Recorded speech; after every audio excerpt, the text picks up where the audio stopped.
ብዙ ጊዜ ሰዎችን ፍቅር ማለት ምን ማለት እንደሆነ ሳይገባቸው የኔ ፍቅር የኔ ውድ እያሉ ልብህን ያደክማሉ ወይ ልብሽን ያደክማል።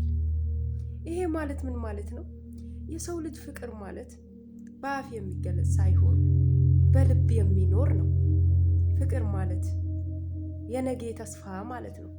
ፍቅር ማለት የነገም ሳይሆን ከዛሬውም ጭምር ደስታ ማለት ነው። እና ፍቅር ማለት በአፋችን ብቻ የምንገልጸው ሳይሆን በልባችን የሚኖር ነው፣ ዘላለማዊ ነው። ፍቅር ብዙ ጊዜ ብዙ ሰዎች የሚያምኑት የኔ ፍቅር የኔ ውድ ስላሉ ብቻ ይመስላቸዋል፣ ግን አይደለም። ፍቅር ምን ማለት እንደሆነ አያውቁትም። አንድ ሰው ወይ ወድሻለሁ ወይ አፈቅርሻለሁ ብሎ ስለተናገረ ያንን ሰው እውነትን ወደደኝ እውነትም አፈቀረኝ ብለሽ ምታወሪ ወይ ብለህ ምታወራ ወንድ ካለ ይሄንን እንስማ። ፍቅር ማለት ዝም ብሎ አይደለም፣ በውስጣችን የሚኖር ነገር ነው። ስለ ነገ ተስፋ፣ ስለ ነገ በቃ ህይወት ነው። ፍቅር ማለት መሰጠት ነው። ፍቅር ማለት ያለንን ማንነት መስጠት ነው። ፍቅር ማለት ለአንዱ ሰው አንድ ሰው መስዋዕት መሆን ማለት ነው። ፍቅር ማለት ምን እንደሆነ ማይገባችሁ ሰዎች፣ ዝም ብላችሁ ባፋችሁ መጣልኝ ብላችሁ የምታወሩ ሰዎች፣ ኑ ልንገራችሁ፣ ልባችሁ ይሄንን ሊላችሁ ይችላል። ሆኖም ግን ውስጣችሁ አዳምጡት ምን እንደሚላችሁ። ፍቅር ማለት ከእናንተ ጋር የሚኖር የዘላለም ደስታ ነው። ፍቅር ማለት ሰዎችን በፈለጉ ሰዓት ሄደው የሚመጡበት አይደለም። ፍቅር ማለት ደስታ ነው። ፍቅር ማለት እረፍት ነው።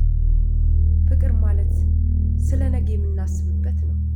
ፍቅር ማለት የዛሬው ብቻ ሳይሆን ነገ ምን እናደርጋለን ብለን እንድናስብ የሚያደርገን ነው። እና ብዙዎቻችሁ ምን ብላችሁ ትሰይሙታላችሁ? ፍቅር ማለት ህይወት እንደሆነ ታውቃላችሁ? ፍቅር ማለት ደግሞ ሰላም እንደሆነ ታውቃላችሁ? አንድ ሰው የኔ ፍቅር የኔ ውድ ሲል የወደዳችሁ ይመስላችኋል፣ ግን አይደለም። ፍቅር የሚገለጸው በአፋችን ብቻ ሳይሆን በአንደበታችንም ጭምር ነው። በአፋችን ማስመሰል እንችላለን፣ እውነታዊም መናገር እንችላለን። ሆኖም ግን በአፋችን የምናወራውን ብዙም ጊዜ ለጊዜው ይሁን እንጂ በልባችን የሚቀመጥ አይደለም። ኑ ልንገራችሁ፣ ፍቅር ማለት መሰጠት ነው ብያችኋለሁ። ፍቅር ማለት ለአንድ ሰው መኖር ማለት ነው። ፍቅር ማለት መስዋዕት ማድረግ ነው ብያችኋለሁ።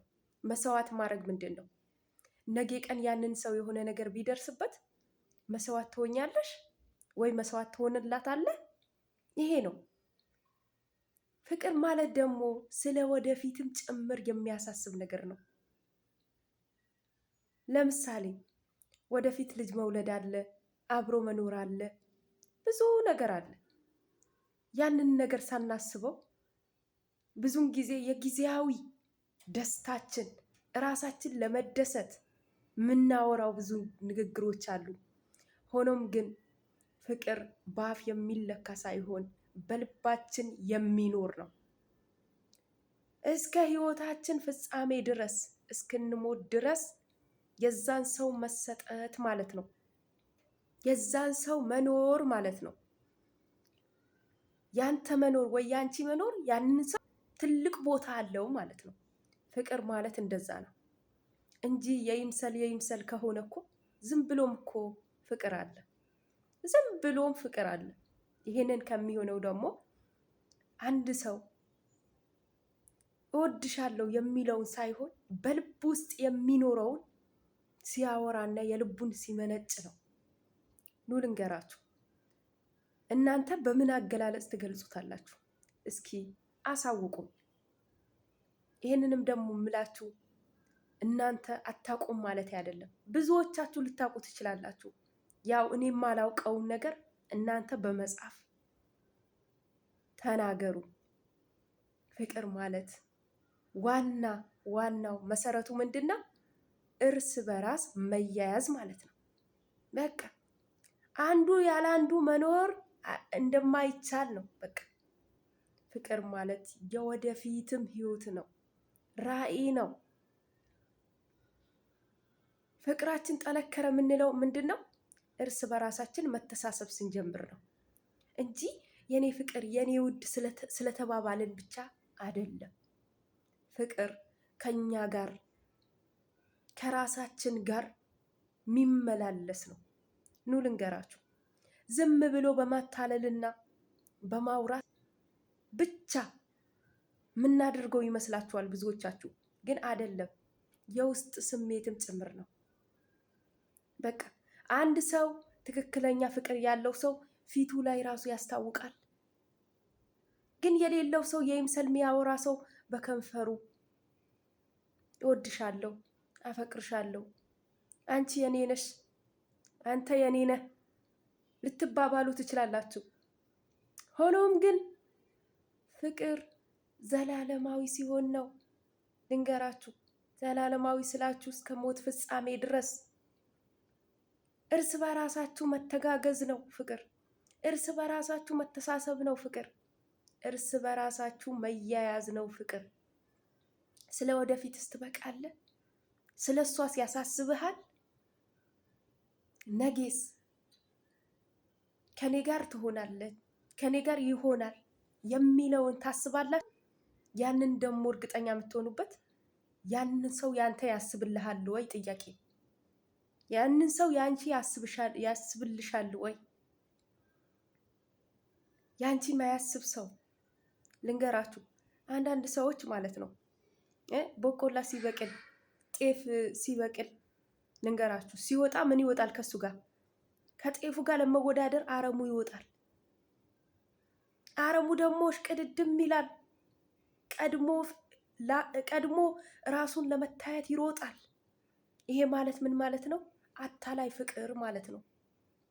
ራሱን ለመታየት የሚሮጥ ሰው አለ፣ የኔ ፍቅር የኔ ማር እያለ ግን እኮ ያንን እኮ አረም መሆኑ አያውቅም።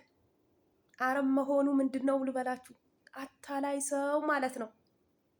በጤፍ ውስጥም ይሁን በየትኛውም እህል ውስጥ ሲዘራ በቀልኩ እኔ ነኝ ይላል፣ አንደኛ ነኝ ይላል፣ ፊቱን ለማሳየት ይሽቀዳደማል። ሆኖም ግን አረም መሆኑን አያውቅም፣ ይወዳደራል። ደግሞ አረምም ደግሞ ብላችሁ በእውነተኛ ፍቅር ውስጥ የሚገባ ጣልቃ የሚገባ አስመሳይ ሰው ማለት ነው። ኑ ልንገራችሁ፣ አዎ አረም ማለት እሱ ነው። የኔ ፍቅር የኔ ማር እያለ ያኛውን አፈቀላጤው አያቅም።